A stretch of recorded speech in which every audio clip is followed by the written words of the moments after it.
My name is Jeff, and I crave acceptance. I grew up in Africa, and my parents were missionaries. Not the live in the jungle and save the natives types of missionaries, though. We lived in the urban jungle, a city 3 times the population of Calgary. Needless to say, I was brought up in a very Christian environment, whatever that means, and went to a private American Christian school my entire life. My time was split between home, commuting through the dangerous streets of Nairobi, and being at school amongst a small group of people who were in similar situations as me. Don't get me wrong, I loved growing up overseas, but I never really felt like I was accepted by Kenya. It was a part of who I was, but I felt myself living only partway in it. I was definitely a foreigner. To my friends in Kenya, I was just a Canadian, but when I was back in Canada, I was that African kid. I spent my time straddling countries and cultures and never really belonging in either place.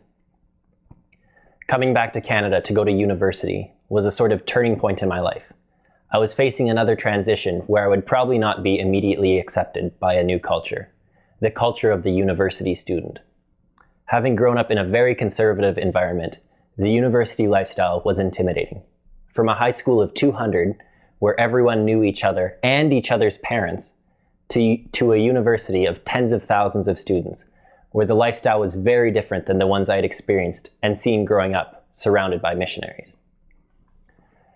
It was a tough transition, but it taught me a valuable lesson that I had heard hundreds of times growing up, going to church, that God accepts us for whoever we are. All that time, I was trying to be accepted by different people. God had already accepted who I was. And the reason that he could accept me, despite all the times I'd screwed up and not measured up to his perfect standard, is because of Jesus. Jesus chose to be rejected by God. Jesus died to pay for all the times I had rejected God and fallen short of his perfect standard so that God could accept me.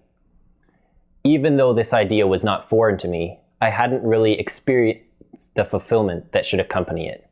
I am accepted by the God of the universe. The reason that I couldn't experience this total fulfillment is because I had not really believed what God had done for me on the deepest level. I had not accepted his gift of belonging. Now that I've spent some time in university, I feel like I'm starting to belong in it. Not fully belong in it, but enough that I can feel comfortable in it. Of course, acceptance from the university culture is not what I'm striving for. It's reassuring that I can be accepted by people of a bunch of different cultures from all over the world, but I want to continue to search for acceptance from God, because only his acceptance can satisfy my deepest cravings. My name is Jeff. I crave acceptance, and I found it in Jesus.